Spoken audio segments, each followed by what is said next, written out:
Halo semuanya, selamat pagi. Perkenalkan, nama saya Priscila, NIM 312010015 dari kelas B pagi, Prodi Pendidikan Bahasa dan Sastra Indonesia, mata kuliah Morfologi. Baik, di dalam video ini saya akan menjelaskan materi mengenai morfem dan kata. Selanjutnya, silakan menyaksikan video dari saya. Baik, di sini saya akan menjelaskan tentang morfem dan kata. Sebelum itu, apakah kalian mengetahui apa itu morfem? Morfem ialah bentuk kata. Sebuah morfem dapat dibentuk dengan satu kata. Sebuah kata belum tentu selalu terdiri atas hanya satu morfem saja. Sebuah kata mungkin juga dibentuk oleh satu morfem, dua morfem, atau lebih. Misalnya dalam kalimat adik membuat motor-motoran. Terdapat 3 kata dalam kalimat tersebut.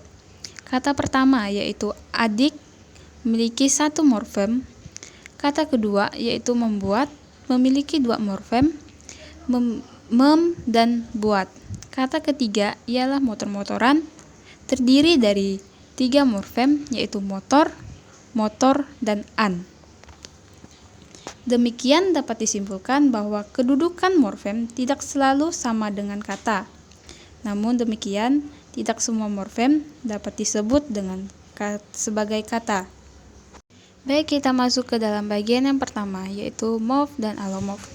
Alomorf ialah varian morfem atau variasi bentuk. Itu terjadi karena terjadinya proses morfologi, yaitu perubahan bunyi. Alomorf muncul ketika terjadi tautan antara afiks dengan morfem bebas atau morfem setengah bebas. Contohnya ialah ber tambah ajar, menjadi belajar. Berubahnya kata ber menjadi bel, sehingga terbentuk kata belajar. Selanjutnya kita masuk ke dalam bagian yang kedua, yaitu bentuk tunggal dan bentuk kompleks. Bentuk dalam bahasa maksudnya ialah bentuk linguistik atau linguistic form.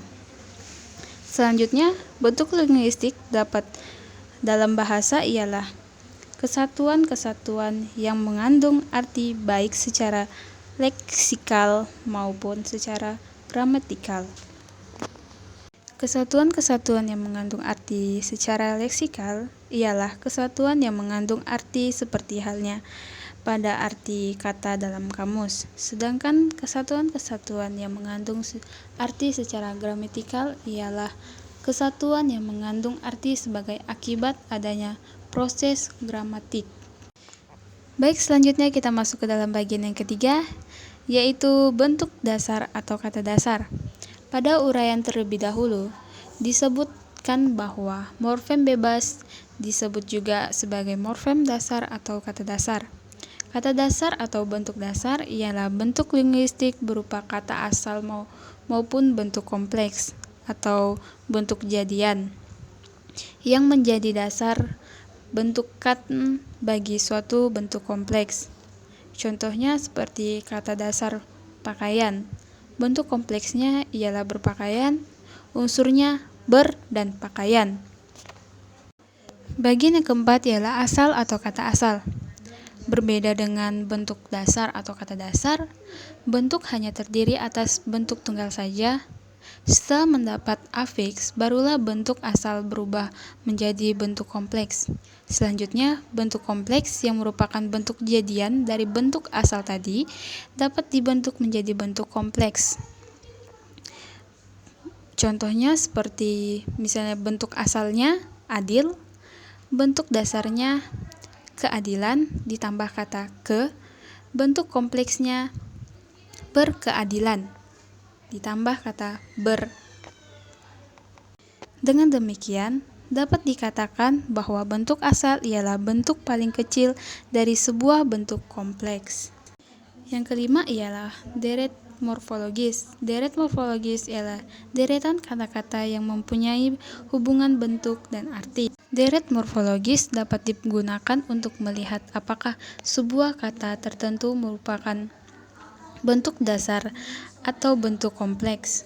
Jika sebuah kata dalam deretan morfologis hanya mempunyai persamaan bentuk, tetapi tidak mempunyai persamaan arti, maka kata tersebut bukan anggota dari kata-kata lainnya dalam deretan morfologis. Yang keenam ialah unsur dan unsur langsung. Morfem-morfem yang menjadi bagian suatu bentuk yang lebih besar disebut unsur.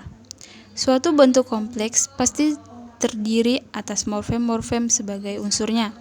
Misalnya dalam bentuk kata pakaian terdiri atas dua morfem yaitu pakai dan an. Masing-masing unsur tadi sebagai konsekuennya. Baik, yang ketujuh ialah nosi atau fungsi afiks.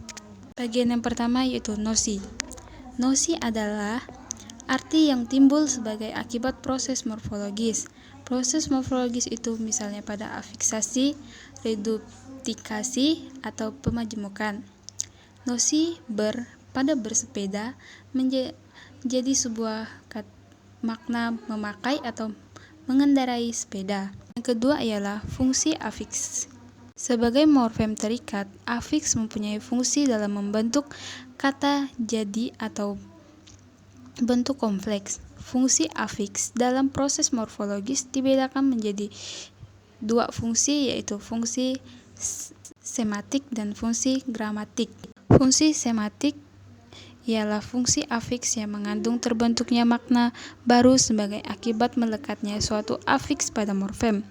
Contohnya dalam kalimat adik berbaju merah berarti memakai atau menggunakan baju. Dengan demikian dapat dikatakan bahwa fungsi afiks membentuk makna baru atau disebut bahwa afiks mempunyai fungsi sematik. Fungsi yang kedua ialah gramatik. Fungsi gramatik ialah fungsi yang mendukung peristiwa-peristiwa gramatik. Contoh dari peristiwa gramatik ialah transformasi jenis kata. Selanjutnya yang kedelapan ialah akar kata.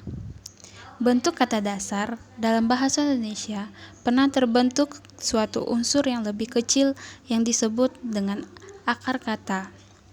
Sebagai contoh, kata-kata yang mempunyai suku kata yang sama jika ditelaah lebih jauh, terasa bahwa kata-kata tersebut mengandung pengertian yang sama. Dengan demikian, kata-kata yang bersuku sama tersebut terasa berasal dari suatu unsur terkecil yang sama, yakni akar kata. Selanjutnya materi yang terakhir yaitu materi yang ke-9 yaitu pembentukan kata dasar. Peristiwa pembentukan kata dasar dengan melihat katanya dapat kita bedakan sebagai berikut. Yang pertama ialah pengulangan akar kata. Contohnya tun tambah tun menjadi tuntun. Yang kedua ialah tambahan suku awal pada akar kata. Contohnya kem tambah bang menjadi kembang.